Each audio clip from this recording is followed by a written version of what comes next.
গভীর রাতে কোনো একটা জঙ্গলের পাড় দিয়ে যেখানে রয়েছে কবরস্থান, ওই কবরস্থানের পাড় দিয়ে আপনি একা একা হেঁটে যেতে পারবেন? ভয় লাগবে না অনেক? পারবেন। সাহস করে যেতে পারবেন।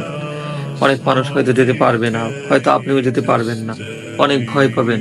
আপনি কি ভেবেছেন কখনো ঠিক ওই ভয়ঙ্কর যে স্থান, যে কবরস্থানের পাশ দিয়ে হেঁটে যেতে আপনি ভয় পান, সেই কবরস্থানের মধ্যে আপনাকে দিনের পর দিন, মাসের পর মাস, বছরের পর বছর আপনাকে সেখানে একা থাকতে হবে, একা কাটাতে হবে, কেউ আপনার সাথে হবে না। সেই ভয়ঙ্কর কবরের ভিতরে, যেই কবরটার পাশ দিয়ে আপনি রাতের বেলা একা হেঁটে যেতে ভয় পান, সেই কবরের ভিতরে, সেই কবরের মধ্যে আপনাকে দিনের পর দিন, মাসের পর মাস কাটাতে হবে। কিভাবে কাটাবেন? কে আপনার সাথে হবে? ভেবেছেন কখনো? কখনো কি ভেবে দেখেছেন যে এই যে আশেপাশে এত মানুষ যাদেরকে নিয়ে আপনি সারাটা দিন অতিবাহিত করেন, যেখানে আপনি থাকেন সেখানে কি সুন্দর করে আপনি সবকিছু সাজিয়ে গুছিয়ে রেখেছেন, এই সাজানো গোছানো জীবন তো নিমিষে শেষ হয়ে যাবে।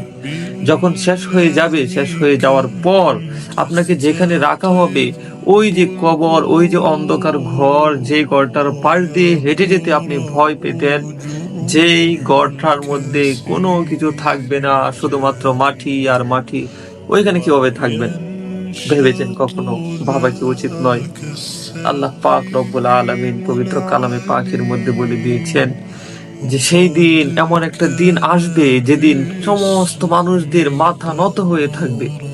যারা আল্লাহর আদেশ নির্দেশগুলো মেনে চলতো না, যারা বিরুদ্ধ আচরণ করত, তাদের মাথাগুলো নত হয়ে যাবে। বহু অহংকারী, অহংকারে যাদের পা মাটিতে পড়ে না, অহংকারের কারণে যারা জনসাধারণের সাথে মিশে না, বা কোনো একজন সাধারণ মানুষের সাথে যারা বসে না, নিজের অহংকারের কারণে, নিজের দাম্ভিকতার কারণে, আল্লাহ বলেছেন যে এমন একটা দিন আসবে যেই দিন তাদের মাথা নত হয়ে যাবে। সেদিন সে যে মাথাটাকে উঁচু করবে, মাথাটাকে উঁচু করে কিছু বলবে, কারোর দিকে তাকাবে, সেই সক্ষমতা সেদিন তার মধ্যে থাকবে না। তো আপনি কি আল্লাহর আদেশের বিরুদ্ধে আচরণ করেন না? আপনি কি আল্লাহর সমস্ত আদেশ নির্দেশ মেনে চলেন? ভয় হয় না? যে কবরের পাশ দিয়ে হেঁটে যেতে ভয় পান, ওই কবরের ভিতরে একা থাকবেন, অথচ আল্লাহর নির্দেশগুলো অমান্য করতেছেন, ভয় লাগে না? ভাই, কি মনে হয়? ভাবা উচিত না?